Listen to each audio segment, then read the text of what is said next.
ચતુર્થ માસની અંદર સ્નેહ ગીતાનું આપણે શ્રવણ કરીએ છીએ. નિષ્કુળાનંદ સ્વામી કહે છે કે મનુષ્ય જન્મ મળ્યા પછી ભગવાનને ઓળખવા અને ભગવાનની મહિમા સહિત ભક્તિ કરવી. ભક્તિ તો કરવી પણ મહિમા કહેતા શ્રદ્ધાથી. ગોપીઓને ભગવાન પ્રત્યે કેટલી શ્રદ્ધા અને કેટલો વિશ્વાસ હતો કે ગોપીઓએ જીવનભર શ્રી કૃષ્ણ ભગવાનની એમકે રાહ જોઈ છે. આજે નિષ્કુળાનંદ સ્વામી કહે છે કે જે સુખ નાશવંત છે એ સુખની પાછળ આ જીવ છે ને એ રચોપચો રહે છે. આપણને ખબર છે કે સુખ નાશવંત છે, છતાં પણ આપણે એની અંદર રચ્યા પચ્યા રહીએ છીએ. એટલે નિષ્કુળાનંદ સ્વામી કહે છે કે શા માટે જે સુખ આપણી સાથે નથી આવવાનું, જે ક્ષણિક છે, જે ભોગવ્યા પછી નાશ પામવાનું છે, એ સુખની કોઈ કિંમત નથી, છતાં આ જીવ છે એ સુખની પાછળ દોડાદોડી કરે છે. નિષ્કુળાનંદ સ્વામી કહે છે એવી ભક્તિને આદરે જેમાં લોક સુખ નહીં લેશ, તેમાં સુખ શરીરનો ઈચ્છે નહીં ઓનેશ. અહીંયા સ્વામી વાત કરે છે કે જેને ભક્તિ કરવી હોય ને એને ક્યારેય આ દેહનું સુખ ઈચ્છવું નહીં. જો આપણને ટકોર કરી છે કે જેને ભગવાનની ભક્તિ કરવી હોય એને આ દેહનું સુખની ઈચ્છા રાખવી નહીં. કેમ ન રાખવી? કારણ કે આપણને એમ થાય કે વહેલા ઉઠશું તો બીમાર પડશું, ચાલતા જશું તો પગ દુખશું, તડકો લાગશે, વરસાદ આવશે, ઠંડી પડશે. આ બધી આપણે આ દેહના સુખની વિચાર કરીએ છીએ એટલે આપણે સમયસર ભગવાનનું ભજન કરી શકતા નથી. એટલે નિષ્કુળાનંદ સ્વામી કહે છે કે જેને ભક્તિ કરવી હોય ને એને ક્યારે આ દેહનું સુખ ઈચ્છવું નહીં. એક વખત નિષ્કુળાનંદ સ્વામી પોતે બીમાર થઈ ગયા. હવે નિષ્કુળાનંદ સ્વામી એ ધોલેરાની અંદર ત્યારે મહંત બન્યા હતા અને ધોલેરાની અંદર મદન મોહન દેવજીની સેવા કરતા હતા. ત્યારે એમ કે બધા હરિભક્તો એમના ખબર અંતર પૂછવા માટે આવે એટલે એમને ખબર પડી કે સ્વામી બીમાર થઈ ગયા છે. એટલે બધા હરિભક્તો ભેગા થઈ અને ભગવાનને પ્રાર્થના કરવા લાગી કે અમારા સ્વામીની તબિયત જલ્દી સારી થઈ જાય એ માટે અમે તમને પ્રાર્થના કરીએ છીએ કે અમારા સ્વામીની તબિયત સારી થઈ જાય. એટલે નિષ્કુળાનંદ સ્વામીને ખબર પડી કે બધા હરિભક્તો ધૂન કરે છે, પ્રાર્થના કરે છે કે મારી તબિયત સારી થઈ જાય. ત્યારે નિષ્કુળાનંદ સ્વામી કહે છે કે આ દુઃખની, આ દેહની શા માટે તમે ચિંતા કરો છો? આ દેહની મને કોઈ ચિંતા નથી. આ દેહ વડે કરી તો જેટલું ભગવાનનું ભજન થશે એટલું ભગવાનનું ભજન કરી લઈશું. કારણ કે નિષ્કુળાનંદ સ્વામી કહે છે કે ગમે એટલા દેહને સાચવશો ને, બીમાર પડે કે ન પડે, ગમે એટલું સાચવીએ કે ન સાચવીએ, પણ એક દિવસ તો એ નાશ પામવાનો જ છે. એટલે કહે છે કે ક્યારેય આ દેહના સુખનો ક્યારેય વિચાર કરવો નહીં. એટલે એમ કહે છે કે જે ભગવાનનો દાસ હોય એ આ દેહના સુખથી કે દુઃખથી ક્યારેય ડરે નહીં. આ દેહ કદાચ બીમાર પડશે પણ આત્માને કાંઈ થવાનું નથી. અંદર રહેલો જે આત્મા છે એને કાંઈ અસર થવાની નથી. એટલે નિષ્કુળાનંદ સ્વામી કહે છે કે ભગવાન છે ભક્ત વત્સલ છે, એ બધું કરી શકવાને સમર્થ છે. એની ઈચ્છા હશે એમ જ થશે, આપણું કંઈ ચાલવાનું નથી. ઘણી વખત આપણે બધા પોતાનું ઈગો રાખતા હોય કે હું કહું એમ જ થાય, ઘરમાં, સોસાયટીમાં, સગાવાલામાં આપણને એવી ઈચ્છા હોય કે બધા મારું જ માને એમ. પણ અહીંયા સ્વામી કહે છે હરિનો દાસ હોય કે જે ભગવાનનો ભક્ત હોય એને એવું માનવું કે ભગવાન જે કરશે એનો ધારેલું જ થશે, આપણું અહીંયા કંઈ ચાલશે નહીં. અહીંયા સ્વામી દ્રષ્ટાંત આપે છે કે વરસાદ પડે ત્યારે સૌ પલળી જાય પણ વરસાદ બંધ કરી શકાય નહીં. પણ જેને પલળવું ન હોય એને કાં તો છત્રી રાખવી પડે, કાં તો કોઈ છાપરાની અંદર જઈને આશરો લેવો પડે તો એ પલળતા બચી શકાય. એમાં જગતની અંદર જે દુઃખ આવવાના છે એ દુઃખને કોઈ અટકાવી શકવાનું નથી. એ તો ગમે તે રીતે ગમે તેની કોશિશ કરશો પણ દુઃખ તો આવવાના જ છે. પણ એક ઉપાય છે કે દુઃખથી મુક્ત થવું હોય તો ભગવાનના ચરણનો આશરો લેવો જોઈએ. ભગવાનના ચરણનો આશરો લેવાથી ગમે તેવી વિપત્તિ જીવનની અંદર આવે તો એ વિપત્તિમાં પણ જો ભગવાનને ભૂલે નહીં તો ભગવાન આપણને દુઃખમાંથી ઉગારે છે. ગમે એવી મુસીબત આવી હોય તો ઘણી વખત આપણને એમ થઈ જાય કે આ સંસાર તો ઝેર છે, આના કરતાં જીવવું એના કરતાં મરી જવું સારું, આવા માણસને વિચારો આવે છે. પણ જો દુઃખની અંદર ભગવાનને યાદ કરે અને થોડી એવી ધીરજ રાખે તો ભગવાન એ દુઃખમાંથી આપણને ઉગાડી દે છે. એટલે નિષ્કુળાનંદ સ્વામી કહે છે કે ભગવાને આપણને શાસ્ત્રો આપ્યા, સંતો આપ્યા, મંદિરો આપ્યા, એ બધું કોના માટે આપ્યું છે? કે આ માનવ માટે આપ્યું છે.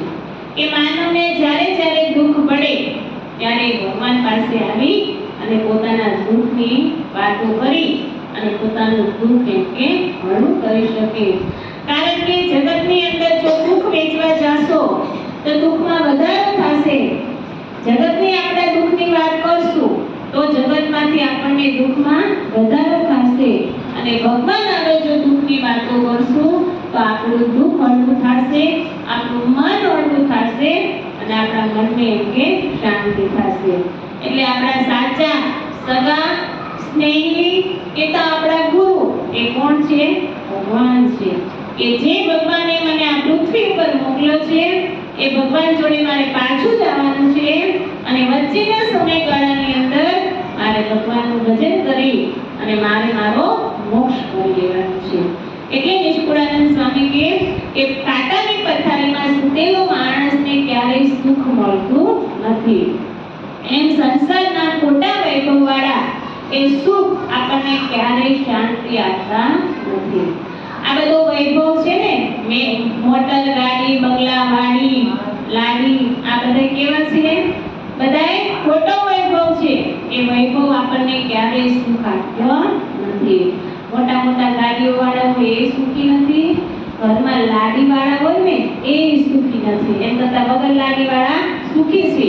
એટલે નિષ્કુળાનંદ સ્વામી કહે કે માછલી હોય, માછલી એ કાંટાની અંદર ખોરાક ભરાવેલો હોય તો એ ખોરાક લેવા જાય તો કાંટો એને ગળાની અંદર વાગે છે, તો પણ એ ખાવાનો પ્રયત્ન કરે છે. એ કાંટો વાગશે એની ખબર છે, છતાં પણ એને ગળામાં કાંટો વાગવાનો છે એવી ખબર છે, છતાં એ ખોરાક લેવાનો પ્રયત્ન કરે છે. એમ માણસને ખબર જ છે કે હું આ વસ્તુ પ્રાપ્ત કરીશ તો મને દુઃખ મળવાનું છે. એ સુખ લેવા સંસારમાં જાય છે પણ એને સુખ મળતું નથી અને ઉલટાનું શું થાય છે? દુઃખી થાય છે.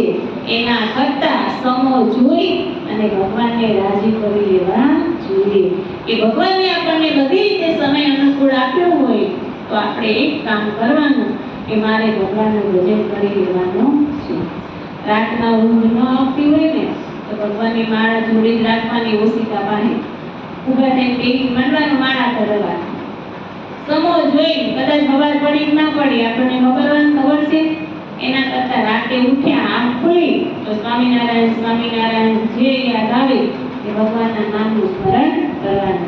આ છે નિષ્કુળાનંદ સ્વામી કહે છે કે ભગવાનની ભક્તિ તો હંમેશા કરતી રહેવી. પ્રભુને શ્રેષ્ઠ પ્રસન્ન કરવાનો શ્રેષ્ઠ ઉપાય એ છે કે હૈયામાં સાચા ભાવથી અને ધર્મ સહિત ભક્તિ કરવી. જો ભક્તિ તો કરવાની પણ કેવી કરવાની? ધર્મ સહિત ભક્તિ કરવાની.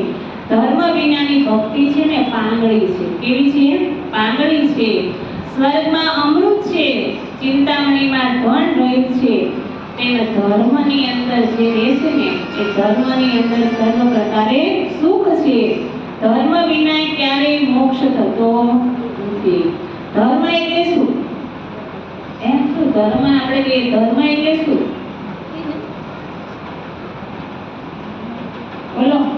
આપણે કહીએ ને કે ધર્મ સહિત ભક્તિ કરવી તો ધર્મ એટલે શું? તો 5 પ્રકારના જે વર્તમાન આવે, ગાળવું, ચાળવું, પાળવું, આ બધું એ બધું ધર્મ સહિત. આ બધો ધર્મ કહેવાય. ઘરમાં ગાળવાનું, ચાળવાનું, પાળવાનું, આ બધું કરવું એને ધર્મ કહેવાય. એના એવી રીતે ભક્તિ કરવાની. બસ તમે આખો દી ભગવાનનું ભજન કરો, ઘરમાં ઘઉંની અંદર ધનેડા રખડતા હોય, બે તમે રખડતા હોય, કે ચાળો નહીં, ગાળો નહીં, પાળો નહીં, એમને એમ તો ભગવાન રાજી થાય નહીં. બધું ચોખ્ખું રાખવું પડે, ગાળવું પડે. સવારમાં વહેલા ઉઠી પ્લાસ્ટિકની ગળી ન ચાલે, પાણીને તો ગળાથી જ ગાળવું પડે. અને આજ સવારે કાલે સવારે આપણે તો 12 કલાકે પાણી ગાળવાનું કીધું છે, પણ 12 કલાકે નહીં તો 24 કલાકે. ઘણા તો ફિલ્ટરનું પાણી કે એમાં શું ગળવાનું હોય? ફિલ્ટરનું પાણી મહારાજ કે પાણી ગળેથી ગાળીને જ વાપરવાનું. આ બધું શું કહેવાય? ધર્મ કહેવાય. ધર્મ સહિત ભગવાનની ભક્તિ કરવી. એટલા માટે નિષ્કુળાનંદ સ્વામી કહે છે કે ભગવાનને પ્રસન્ન કરવા હોય તો ધર્મ સહિત ભગવાનની ભક્તિ કરો તો જ ભગવાન રાજી થાય. એક વખત શ્રીજી મહારાજ ગોપીનાથજી મહારાજનું મંદિર બનાવતા હતા. હવે અક્ષરધામના અધિપતિ આ પૃથ્વી પર આવ્યા એટલે એમને ઈચ્છા થઈ કે મંદિરો બનાવીએ, એમાં અમારી મૂર્તિઓ પધરાવીએ કે જેથી કરીને આવનારી પેઢીને જ્યાં ત્યાં રખડવું પડે નહીં. એટલે ભગવાને પોતાનું સ્વયં સ્વરૂપ રૂપે પોતાની મૂર્તિઓ જે મંદિરો બંધાવ્યા એ મંદિરની અંદર પોતાના સ્વરૂપને મહારાજે પાઠમાં બદલાઈ, પાઠમાં ભીડી અને ભગવાનની મૂર્તિ બદલાવી. એક વખત મહારાજ ગોપીનાથજી મહારાજનું મંદિર બનાવતા હતા એટલે કરિયાને પગાર આપવાનો હતો 500 રૂપિયા. કેટલો? 500 રૂપિયા. એટલે મહારાજ લીમતરુની નીચે બેઠા હતા. ઢોલિયા ઉપર સરસ મજાના દાદાના દરબાર ગઢમાં લીમતરુ છે, એની નીચે સરસ મજાના ઢોલિયો બિરાજેલો અને એમાં મહારાજ બેઠા હતા. બધા એકાંતિક ભક્તો મહારાજને મળવા માટે આવે, પણ મહારાજને જેને કેવું હોય, જેના પ્રત્યે ભાવ હોય એના પ્રત્યે મહારાજ એક વખત વાલભાઈ આવ્યા. એટલે મહારાજે વાલભાઈને કીધું કે વાલભાઈ તમે દર્શન કરવા આવ્યા છો તો અમારે એક વાત કરવી છે. તો વાલભાઈ કે મહારાજ કોને? તો કે કરિયાને પગાર ચૂકવવાનો છે. તો કે 500 રૂપિયાની જરૂર છે. તો કે હોય તો આપો ને એમ. અક્ષરધામના અધિપતિ જેના ચરણોની અંદર રીતિ સિદ્ધિ આરોપતા હોય એવા ભગવાન આજે એક સામાન્ય ભક્તની પાસે 500 રૂપિયાની માંગણી કરે છે. મહારાજ કસોટી કરે છે કે ભક્તિ તો કરીએ છીએ, પણ જ્યારે મહારાજ ભગવાન માટે કંઈ કરી ચૂકવાનું હોય, સમય મોકો મળે, સમો જોઈ ભગવાનની ભક્તિ કરી લેવી, ભગવાનને રાજી કરી લેવા એવું શાસ્ત્રની અંદર કીધું છે. અને આપણને મહારાજે શિક્ષાપત્રીમાં ટકોર કરી છે કે વ્યવહારનું કાર્ય વિચારીને કરવું અને ધર્મનું કાર્ય તત્કાળ કરવું. જ્યારે યાદ આવે કે મારે કોઈને સત્કર્મ કરવું છે તો કરી નાખવાનું, કાલની વાટે ક્યારે છોડવાનું નહીં. આજે વાલભાઈ પાસે મહારાજે 500 રૂપિયા માંગ્યા છે. કેટલા માંગ્યા છે? 500. ઘડિયાને પગાર ચૂકવવાનો છે, વાલભાઈ 500 રૂપિયાની જરૂર છે. વાલભાઈ શું કહે છે કે મહારાજ, હું તો એક વિધવા સ્ત્રી છું, પેટીઓ કાઢી અને મારું ઘરનું પોષણ કરું છું, તો મારી પાસે 500 રૂપિયા ક્યાંથી હોય? મહારાજ તો અંતર્યામીપણે બધું જાણતા હોય. મહારાજ કે વાલભાઈ સાચું બોલો છો, તમારી પાસે પૈસા નથી? તો કે ના મહારાજ, મારી પાસે અત્યારે પૈસા નથી. મહારાજ કે વાલભાઈ તમે અમને કેવા જાણો છો? તો વાલભાઈ કે મહારાજ અમે તમને ભગવાન જાણીએ છીએ. તો કે ખરેખર તમારી પાસે પૈસા નથી? તો કે ના. તો મહારાજ કે કઈ વાંધો નહીં. એક ક્ષણે મહારાજે ખાલી નજર કરીને ચારે બાજુ, તો ચારે બાજુ તેજના અંબારા જેવું તેજ છૂટી નીકળ્યું, ચારે બાજુ તેજ છવાયું અને લક્ષ્મીજી જાણે આયા હોય ને મહારાજ જોડે, રીતિ સિદ્ધિ આવ્યા અને મહારાજના ચરણોમાં આવી અને 1000 રૂપિયા મૂકી ગયા. કેટલા મૂકી ગયા? 1000 રૂપિયા. વાલભાઈએ જોયું. વાલભાઈ તો ઘરે ગયા. હવે મહારાજને 500 રૂપિયા આપે નહીં. વાલભાઈ રાતે સૂતા હતા. એ 500 રૂપિયા પહેલાના જમાનામાં પોતાનું ધન જમીનની અંદર દાટતા. એ તિજોરી કબાટમાં ન મૂકતા, પણ જમીનની અંદર દાટતા. રાતે ચોર આવ્યા અને ચોરી કરીને 500 રૂપિયા લઈ ગયા. વાલભાઈના ઘરમાંથી વાલભાઈ સૂતા છે, તો એ 500 રૂપિયા આવી અને ચોર આવીને લઈ ગયા. સવાર પડ્યું એટલે વાલભાઈ રડતા રડતા શ્રીજી મહારાજના ચરણો પાસે જઈ અને રડવા લાગ્યા. મહારાજ, એક મરણમોડીના 500 રૂપિયા હતા, એ 500 રૂપિયા ચોર આવીને લઈ ગયા. હવે હું શું કરીશ? મહારાજ કે કાલ તો હતા નહીં, આવે ક્યાંથી? શું કે મહારાજ કાલ તો કે હતા નહીં, તો આવે ક્યાંથી? એમ ત્યારે વાલભાઈ બે હાથ જોડીને બોલ્યા છે કે લોભને કારણે હું તમારી પાસે ખોટું બોલી. શું કીધું? કે લોભને કારણે હું તમારી પાસે ખોટું બોલી. હવે મને ખૂબ પસ્તાવો થાય છે. મારા પૈસા પુણ્યને માર્ગે વપરાયા નહીં અને ચોર લઈ ગયા. ત્યારે શ્રીજી મહારાજ કહે છે કે હવે પસ્તાવાથી કાંઈ વળે નહીં. સમય હતો, એ સમય તમારી પાસેથી જતો રહ્યો. હવે તમે રેડિયો કાઢો અને કપટ રહિત ભગવાનનું ભજન કરો તો ભગવાન રાજી થશે. આખી જિંદગી તમે રેડિયો કાઢો. એટલા માટે નિષ્કુળાનંદ સ્વામી કહે છે કે ભગવાનને પ્રસન્ન કરવા માટે શ્રેષ્ઠ ઉપાય છે તો એ ભક્તિ છે. કોઈ માણસ જ્યારે ખરેખર ભક્તિની શરૂઆત કરે ત્યારે પરમાત્મા છે એ ભક્તને આધીન થઈ જાય છે. કારણ કે ભક્તિ જેમ વધારે કરતા જાઓ ને એમ વધારે ભગવાન આપણી નજીક આવતા જાય છે. એ મૂર્તિ આપણા હૃદયની અંદર આવતી જાય. નિષ્કુળાનંદ સ્વામી કે ભગવાનની ભક્તિ એ કલ્પતરુ વૃક્ષ છે. કેવું છે? કલ્પતરુ છે. કારણ કે કલ્પ તેનું વૃક્ષ જેવી છે.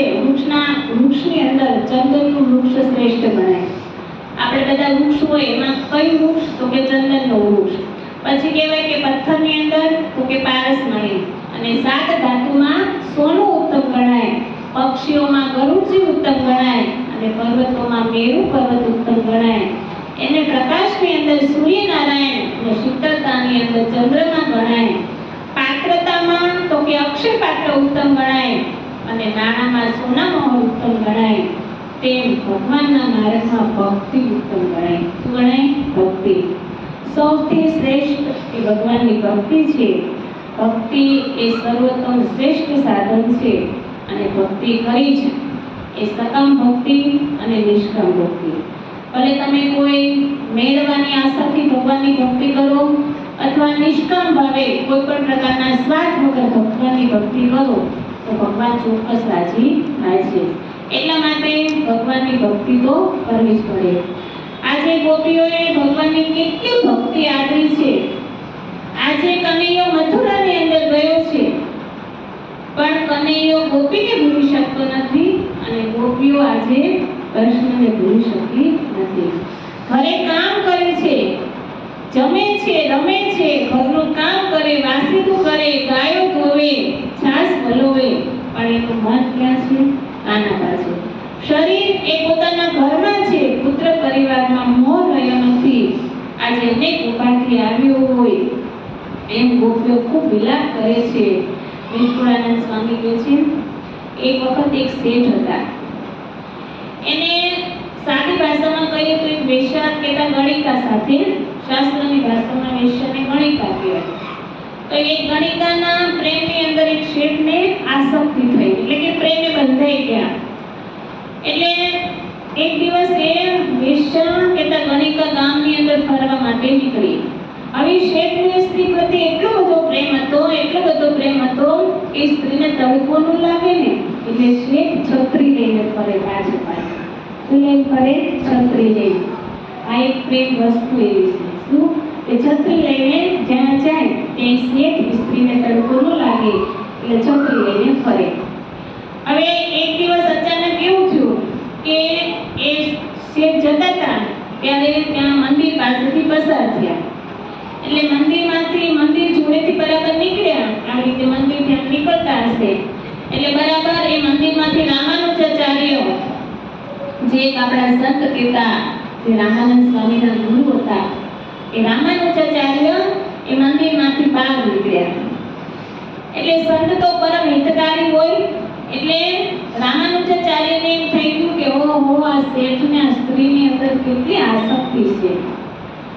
એટલે બીજે દિવસે રામાનુજાચાર્યએ પહેલા દિવસે જોયું કે આ શેઠને આ સામાન્ય એક ચામડાની પૂતળા જેવી સ્ત્રીની અંદર આટલી આસક્તિ છે. એટલે બીજા દિવસે એ શેઠને રામાનુજાચાર્યએ બોલાવ્યા અને પ્રેમથી સમજાવીને શેઠને કીધું. શું કીધું ખબર? કે તમને આ ગણિકાની અંદર આટલો બધો પ્રેમ છે તો એ પ્રેમને જોઈને મને ખૂબ આનંદ થાય છે કે સામાન્ય સ્ત્રીમાં તમને કેટલો પ્રેમ છે. એટલે એમ કે મને ઘણો આનંદ થાય છે, પણ એક વાત તો મને દુઃખ પણ છે. શું કહે છે? એ સ્વામી કહે છે, રામાનુજાચાર્ય કહે છે કે આનંદ પણ છે અને એક વાત તો મને દુઃખ પણ છે. દુઃખ એટલા માટે છે કે તમારી જિંદગી ક્ષણિક છે. કેવી છે? ક્ષણિક છે. ક્ષણ માત્રમાં તમારી જિંદગી ક્યારે પૂરી થઈ જાય એનું કાંઈ નક્કી નથી. આ તે નાશવત છે. લોહી માંસ અને વિષ્ઠાથી ભરેલી આ સ્ત્રી છે. શું છે? લોહી માંસ અને હાડકાથી ભરેલો આ દેહ છે. આ દેહને ખાલી ચામડી છે ને એટલે, બાકી આપણને વાગે ને તો લોહી નીકળે તો આપણને ગમે નહીં. એક્સિડન્ટ થાય અંદરથી માંસના લોચા નીકળી જાય તો આપણે જોઈ શકતા નથી.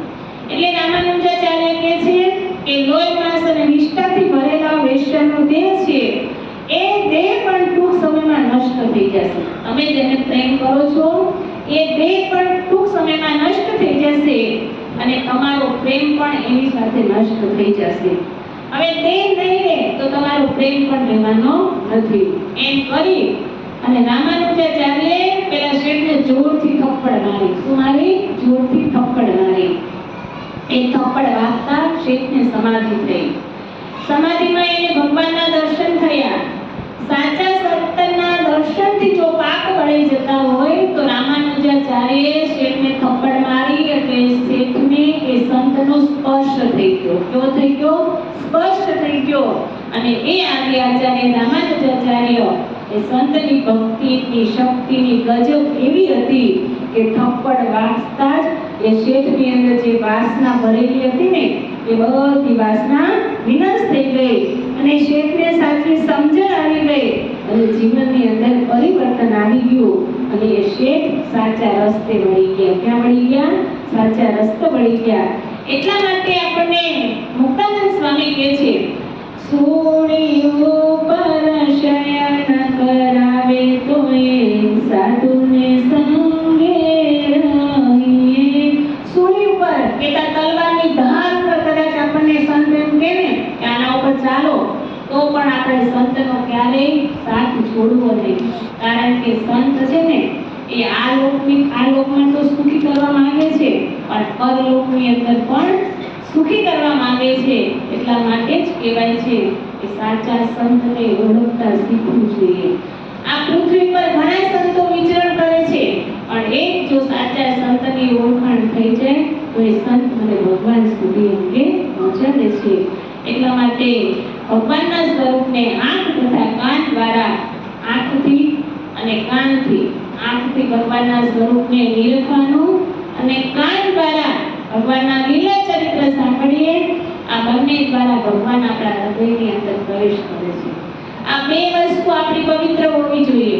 એક તો આપણી આંખ, કે ગમે ત્યાં નજર નાખો મને સારું જ દેખાય, ક્યાંય ખરાબ ન દેખાય. કોઈ વ્યક્તિમાં નજર નાખો, ગમે ત્યાં નજર નાખો, આંખ દ્વારા બધું સારું દેખાવું જોઈએ અને સારું સાંભળવાની ટેવ પાડવી કે આપણા કાન પવિત્ર હોવો જોઈએ, આંખ પવિત્ર હોવી જોઈએ.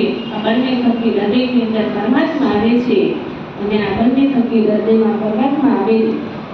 ભગવાનના વિયોગથી ગોપીઓનું મન સાવ સૂનું થઈ ગયું છે. કેવું થઈ ગયું છે? સૂનું થઈ ગયું છે. કોઈ ગમે એટલું વઢે, ગમે એટલું બોલે, ગોપીઓને મન કાંઈ અસર થતી નથી. નિષ્કુળાનંદ સ્વામી કહે છે કે પ્રભુના વિયોગમાં ગોપીઓનો પ્રેમ ઘટવાને બદલે વધવા લાગ્યો છે. વધારે જેમ કનૈયો જોવા નથી મળતો ને એમ ગોપીઓને વધારે યાદ આવે છે. એટલી બધી રોઈ છે કે રોઈને ગોપીઓની આંખો લાલ લાલ થઈ ગઈ છે. જમુના જળ ભરવા જાય ત્યારે ગોપીઓને કૃષ્ણ યાદ આવે કે આ જગ્યાએ મારા કૃષ્ણ અમે જળ ભરવા જતા ત્યારે અમને આડા ફર્યા હતા. બધું યાદ આવે ને, રસ્તાની અંદર આડા ફર્યા હતા ત્યારે ગોપીઓ કૃષ્ણ કૃષ્ણ કરે અને બીજી ગોપી આવે અચાનક દોડીને આવીને કહે કે એ ગોપી આ જગ્યાએ મને કાનાએ એટલે બેડું ચડાવું એવું કીધું હતું. કે એટલે હું બેડું ચડાવું એવું કીધું હતું અને એમ કહી અને મારા ઉપર બેડું પણ ચડાવ્યું હતું. એવું જ મનની અંદર વિચારે છે કે ગોપીઓ કહે છે કે કાનાએ આપણને કેટલો પ્રેમ કર્યો, કેટલો પ્રેમ કર્યો, આજે અચાનક આપણાથી વિયોગ થઈ ગયો, આપણાથી દૂર જતો રહ્યો. ત્યારે નિષ્કુળાનંદ સ્વામી કહે છે કે જ્યાં ગોપીઓ યાદ કરે છે ને તો ભગવાન જળના જમુનાના કાંઠે દિવ્ય સ્વરૂપે આજે આવીને કૃષ્ણ ઉભો રહ્યા છે કે એ ગોપી હું તારી સાથે જ છું, શા માટે આટલો બધો વિલંબ કરો છો? કે છે આજે દિવ્ય સ્વરૂપે ગોપીઓનો વિલંબ ભગવાનથી ખમાણો નહીં, જોવાનો નહીં. એટલે ભગવાન દિવ્ય સ્વરૂપે આવીને ગોપીને કહે છે ગોપી હું તારી સાથે જ છું, લાય બેડું, લાય અત્યારે પણ ચડાવું એમ કહી અને ગોપીઓને માથે એમ ચડાવે છે. શું કરે છે? આજે સાચી રીતે દિવ્ય સ્વરૂપે ભગવાન ગોપીઓ પાસે આવ્યા છે. એક ગોપી કહે છે અરે સખી તને ખબર છે આ જમુનાને કિનારે કનૈયાએ મારી ચુંદડી તાણી હતી અને એ લીલાનું કીર્તન બ્રહ્માનંદ સ્વામીએ ગાયું છે કે જ્યારે જમુના કિનારે જાય ગોપીઓની ચુંદડી કનૈયો તાણતો.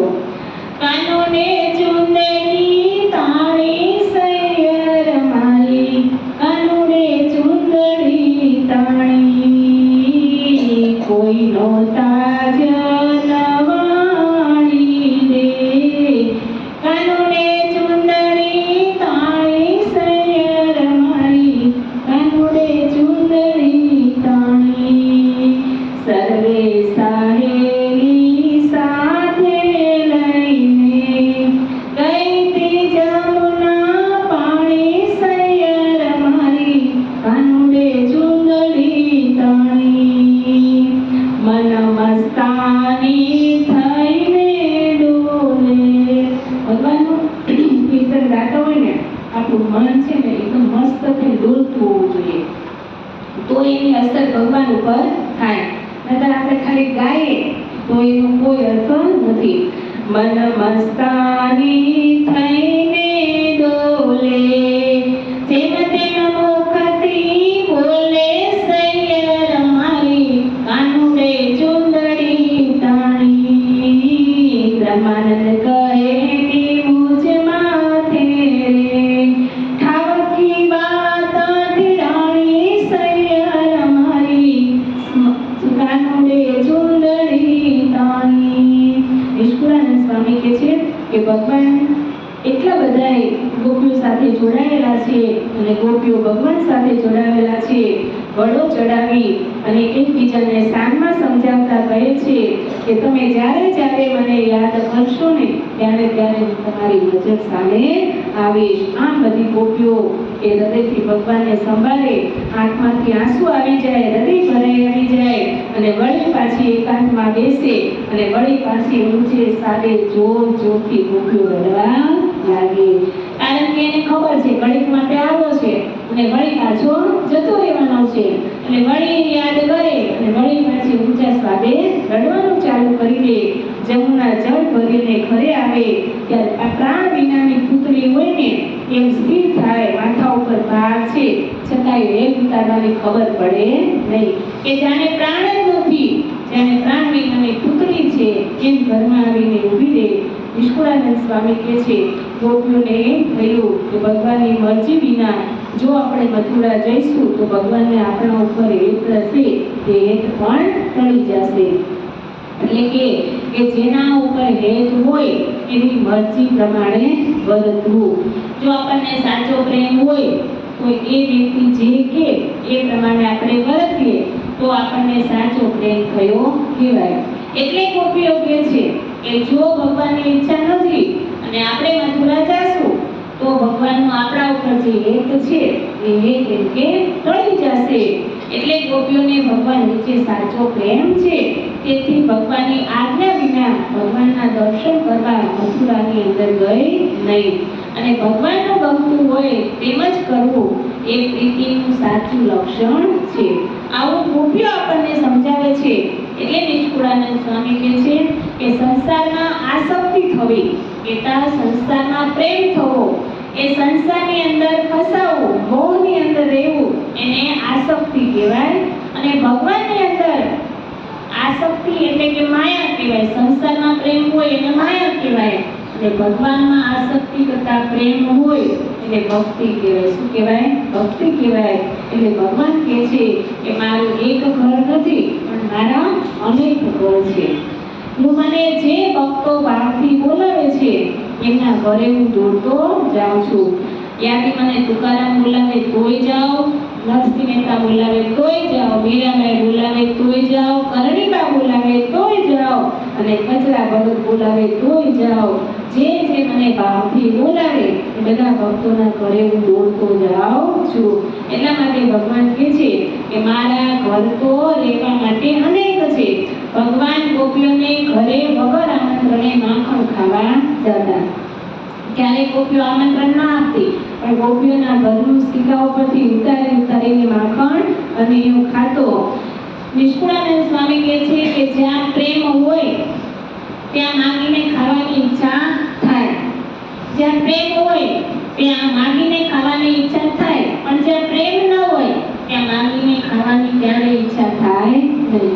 ઘણી વખત કોઈના ઘરે જે સામેથી કહીએ લાવ ભૂખ લાગી છે ખાવાનું હોય તો આપો, અને કોઈના ઘરે જઈએ ભૂખ લાગી હોય ખાવું હોય પણ આપણે માંગી શકીએ નહીં. એટલે કે પ્રેમ વગર કોઈની ઘરે આપણે જમતા પણ નથી. એટલે નિષ્કુળાનંદ સ્વામી કહે છે કે ભગવાન ગોપીઓના ઘરે વગર આમંત્રણે જતા. વિદુરજી મહાભારતની અંદર દ્રષ્ટાંત આવે છે કે વિદુરજી ઘણા દિવસથી ભગવાનને યાદ કરતા અને એને મનમાં વિદુરજીને થતું કે ભગવાન મારા ઘરે આવે અને મને દર્શન આપે તો કેવું સારું, મારા ઘરે આવીને જમે. આવા વિદુરજીને અંદરથી ભાવ હતો. એક દિવસ વિદુરજી અને સુલભા અને પતિ પત્ની ઘરનો દરવાજો બંધ છે, કીર્તન ગાતા ગાતા એ ભગવાનની રસોઈ બનાવે છે અને મનની અંદર સંકલ્પ કરે છે કે ભગવાન આપણા ઘરે આવે અને જમે તો કેવું સારું. એમ જે મનની અંદર વિચારે છે કે શ્રી કૃષ્ણ ભગવાન આવ્યા અને બેડું ખખડાવ્યું, દરવાજો ખખડાવ્યો એટલે વિદુરજી બહાર આવ્યા અને અંદર આવ્યા અને આમંત્રણ આપ્યું કે આવો આવો, ઓહો ભગવાન આપણા ઘરે આવ્યા. બંને પતિ પત્ની એટલા બધા રાજી થઈ ગયા કે ભગવાનને આસન આપવાનું પણ ભૂલી ગયા. ભગવાને જાતે આસન પાથર્યું અને સાથે વિદુર કાકાને પણ બેસાડ્યા. હવે વિદુરજીને કહે છે કે કાકા બહુ ભૂખ લાગી છે, કંઈક જમવાનું હોય તો આપો. ત્યારે ચૂલા ઉપર ભાજી ચડતી હતી. શું ચડતી હતી? ભાજી. બંને જણા વિચાર કરવા લાગ્યા કે આજ તો ભાજી સિવાય કાંઈ ઘરમાં હતું નહીં એટલે કાંઈ બનાવ્યું નથી. ભગવાને ચૂલા ઉપર ચડતી ભાજી જોઈ અને એ ચૂલા ઉપરથી ઉતારી અને ભગવાન પ્રેમથી જમવા લાગ્યા. એટલે ભગવાન જમતા જોઈએ, ભગવાનને જમતા જોઈ અને વિદુરજીની આંખમાં અશ્રુ આવી ગયા કે કેટલા ભાવથી ભગવાન મારા ઘરે જમવા આવ્યા છે અને મારા ઘરે ભગવાનને જમાડવા માટે બીજું કંઈ છે નહીં. હું ભગવાનને કંઈ બીજું જમાડી શક્યો નહીં. ત્યારે ભગવાને કહ્યું કે કાકા તમે ચિંતા ન કરો, ભાજીમાંથી મને 56 ભોગનો સ્વાદ આવે છે. શું કીધું? કે ભાજીમાંથી મને 56 ભોગનો સ્વાદ આવે છે. કાકા હું કોઈ પદાર્થનો ભૂખ્યો નથી, હું તો ભાવનો ભૂખ્યો છું. ઘણા દિવસથી વિદુરજી અને સુલભાનો ભાવ હતો એ ભાવ આજે ભગવાને પૂરો કર્યો છે. એટલે નિષ્કુળાનંદ સ્વામી કહે છે કે મસ્ત રહેના હો તો પ્રભુ કી ભક્તિ में मस्त रहो. मस्त रहना हो तो प्रभु की भक्ति में मस्त रहे, गुणगान गाना हो तो प्रभु का ही गाइए। मानसना गुणगान गावाથી કઈ મળશે નહીં। गाना हो तो प्रभु का गुणगान गाइए। धोने की इच्छा हो तो आत्मा का मेल धोइए। ધોવાની ઈચ્છા હોય તો બીજાની નિંદા કરીને એના પાપ ધોવા, એના કરતા आत्मा की मेल को धोइए। कुछ करने का दिल करे तो सबका भला कीजिए। हैं આપણને એમ થાય તમારે કંઈક કરવું છે તો કોઈનું ભલું કરવું, પણ કોઈનું ખરાબ કરવું નહીં। એનું ખરાબ કરવા જાશું ને તો એ પછી આપણું તૈયારીમાં જ રહેવાનું કે આપણું એને ખરાબ કર્યું તો આપણું થશે, એટલે આપણે ભોગવાની તૈયારી લેવાની। करना हो डरना हो तो पाप से डरिए। ये सूत्र हमेशा याद रखવાનું કે જો ડરવું જ હોય તો પાપથી ડરવું। ભગવાનને કેવા ભક્તો ઉપર એક થાય તો કે જેના હૃદયમાં ભગવાનની પૂરેપૂરી ભક્તિ હોય તેના ઉપર જ ભગવાનને એક થાય છે। ભગવાનને કોની સાથે ગમતું નથી? જો ભગવાનને કોની સાથે ગમતું નથી તો જે વસ્તુ આપણામાં હોય તો વિચાર લેવાનું કે આપણી સાથે ભગવાનને ગમતું નથી। તો ભગવાનને એક તો ક્રોધી માણસ ગમતો નથી। જેને ક્રોધ આવતો હોય ને, જો એવું કીધું કે જે ક્રોધી માણસ હોય ને એ પછીના જન્મ સાપનો અવતાર આવે। તેનો આવે સાપનો, એટલે જે આ પૃથ્વી ઉપર જે નાગ દેવતા ફરતા હોય ને સમજી લેવાનું કે ગયા જન્મમાં ક્રોધી હશે, એવું શાસ્ત્ર બતાવે છે। એટલે ક્રોધી માણસ ક્યારે ભગવાનને ગમતો નથી। એટલે હવે આજથી ક્રોધ બંધ। ગુસ્સો આવે તો કે રે ભગવાનને નહીં ગમે એટલે ક્રોધ કરવાનું બંધ। પછી ઈર્ષ્યા વાળો, ઈર્ષ્યા આપણાથી જે થાય એટલું કરવું, બીજાની ઈર્ષ્યા ક્યારે કરવી નહીં। એટલે કે ઈર્ષ્યા હોય એને ભગવાન કે અમને ક્યારે ગમતા નથી। બીજું કપટી અને ત્રીજું છે માની। ત્રીજું અને ચોથું કે કપટી અને માની। એક તો કપટી માણસ ક્યારે ભગવાન કે અમને ગમતો નથી। અને માની ઘરમાં તો માન રાખે પણ સત્સંગમાં માન રાખે। ઘરમાં તો રાખવું એ તો એનો વાંધો નથી, પણ સત્સંગમાં ક્યારે માન રાખવું નહીં। મને કોઈ આગળ ન બેસાડી, મને કોઈ આવો એમ ના કીધું, એવું બધું સત્સંગમાં હોય નહીં। સત્સંગમાં આપણે આપણો મેલ ધોવા માટે આવીએ છીએ। આપણને ગમે એટલું કરવાનું, આવડું બે માળા કરી જતું રહેવાનું, બાકી માનની આશા સાથે ક્યારે મંદિરે જવું નહીં। એટલે કે કપટી અને માની આની સાથે ભગવાન કે અમને ક્યારે ગમતું નથી। ભલે હરિભક્તો હોય, મહારાજ કે ભલે ભગવાનના હરિભક્તો હોય, પણ આ ચાર વસ્તુ હોય, આ ચાર દોષ જેનામાં હોય ભગવાન કે એ અમને ગમતા નથી। એટલે નિષ્કુળાનંદ સ્વામી કહે છે કે ગોપિકાઓને પ્રભુ પ્રત્યે જે સ્નેહ છે એ સ્નેહ ભક્તિને હું કેવી રીતે વર્ણવી શકું। નિષ્કુળાનંદ સ્વામી કે આટલું વર્ણન કર્યું, હવે કેટલું હું ગોપીઓની ભક્તિનું વર્ણન કરું, હવે એના પ્રેમને ગાવો અશક્ય છે। આવી રીતે દિવસો પસાર થઈ જાય છે। ગોપીઓને એમ થાય કે ચાલો આપણે મથુરા જઈએ, કૃષ્ણને મળી આવીએ, દર્શન કરી આવીએ। બહુ દૂર નથી, 3 ગાવ જ દૂર છે, પણ તેમનું લક્ષણ છે કે પ્રીતમની આજ્ઞા ક્યારે રોકવી નહીં।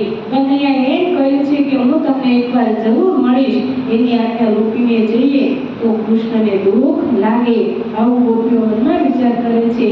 અલબેલાય પુરાકુ અતિ વ્યાકુળતાય વનિતા જાણે જૌવનમાં જીવન હશે મંતર થયા તુકા। ગોપીઓને થયું કે કદાચ જીવન પ્રાણ વનમાં હશે, વનમાં જઈએ ને કદાચ ક્યાં કૃષ્ણ મળી જાય તો। એટલે ગોપીઓને સાસુએ તેને કહ્યું કે બાઈજી અમે મથુરામાં મય વેચવા માટે જઈએ એમ કહી અને માથે મટકી મૂકી અને આ બાનું લઈ અને ગોપીઓ ઘરેથી નીકળી। પણ ક્યાં મય વેચવા માટે નહીં, પણ વનમાં કદાચ કૃષ્ણ આવે અને આપણને મળી જાય તો, એવી આશાથી ગોપીઓ ઘરે ખોટું બોલી અને કૃષ્ણને મળવા માટે જાય છે। ગોરસ રસ ભરી ગોળીઓ મહી વેચવાનો મિશલઈ, પછી કુંજે કુંજ કામિની જીવનને ગોતે જઈ। ક્યાં હશે બાઈ કૃષ્ણ કહો એમ માહી માહી પૂછે વળી। બધાને પૂછે કૃષ્ણને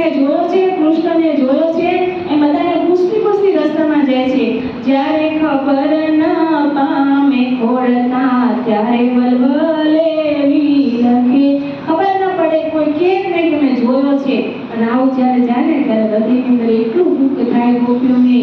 અને ગોપીઓ ત્યારે બધી ભેળી બેસી શોધીને થાકી જાય, પછી બધી ભેગીઓ બેસે અને એકબીજાને ભેટીને ગોપીઓ ખૂબ રડે છે. વિચાર કરો કે આ સ્થળે એમને એમ લાગે કે આ સ્થળે આપણે કાના સાથે જમતા, આ સ્થળે રમતા, આ સ્થળે રાસ રમ્યા હતા, આ સ્થળે કાનાએ મોરલી વગાડી હતી. આવું બધું યાદ કરી અને ગોપીઓ કન્હૈયાને યાદ કરે, વળી ઘડી ભૂલી જાય, વળી પાછી યાદ કરે, વળી રડે અને એમ કરતા એ દિવસો પસાર કરે છે. અને હવે પછીની કથા આગળ શું આવશે? નિષ્કુળાનંદ સ્વામી તો આ સ્નેહ ગીતામાં ગોપીઓની એટલી વિરહની કથા, એટલી ગોપીઓના પ્રેમની કથા લખી છે કે આપણે ભાગવતની અંદર કદાચ આનાથી પણ વધારે કથા આપણે સાંભળીએ ને ત્યારે આપણને થાય કે ગોપીઓને ભગવાન પ્રત્યે કેટલો પ્રેમ હશે. અને એટલે જ ભગવાને કીધું કે 10મા સ્કંદનું વર્ષમાં એક વખત શ્રવણ કરવું, કે આપણને ખબર પડે કે ગોપીઓને ભગવાન પ્રત્યે કેટલો પ્રેમ છે. ગોપીઓ આપણા જેવી જ હતી. આપણને તો ઘણા સગવડના સાધનો ઘરે છે, ગોપીઓને તો કાંઈ નહોતું. આપણે કહેવાનું કરવું પડે છે, ગાયો ભેંસો ધોવા જવું પડે છે, વાસીદા કરવા પડે છે, કંઈ કરવું પડતું નથી. હવે તો ધોવામાં પોતું આવી ગયું. કેટલી સગવડ ભગવાને આપી દીધી. કપડાં જાતે ધોવાની મશીન આપી આવી ગયા, તોય ભગવાનનું ભજન ગોપીઓથી અધૂરું થતું નથી. તો વિચાર કરો ને, આપણને કહેવાય શું? બધું આવે છે કે ઓહો ગોપીઓ ભગવાનનું ભજન કરે છે. ગોપીઓ કેટલું કરે તો આપણને જ ખબર હોય. અહીંયા બેઠા એટલી વાર ગોપીઓ, ઘરે જઈને તો રામ ભગવાનને કાંઈ યાદ કરતા નથી. એટલે અહીંયા જો આપણે કલાક આવ્યા તો કલાક ગોપીઓના લીલા ચરિત્રો સાંભળ્યા તો આપણને કેવું ગોકુળ યાદ આવ્યું ના આવ્યું? તો 1 કલાક તો આપણે ભગવાન માટે કાઢ્યો ને. તો 1 મહિનાનો 1 દિવસનો 1 કલાક, તો મહિનાના 30 કલાક. તો 30 કલાક આપણે એકસાથે બેસી ભગવાનનું ભજન કરી શકીએ? ન કરી શકીએ. એમ થોડું જો રોજ કરીએ તો ભગવાનના ચોપડે જમા થવાનું છે. અને ભગવાનનું ભજન કર્યું હશે તો એનાથી મને સુખ જ મળવાનું છે અને કંઈ લોસ જવાનો નથી. બેનિફિટ જ છે, આપણને ફાયદો જ છે. એટલે ક્યારેય આપણે ભગવાનનું ભજન ચૂકવાનું નહીં. બોલો સજાનંદ સ્વામી મહારાજ.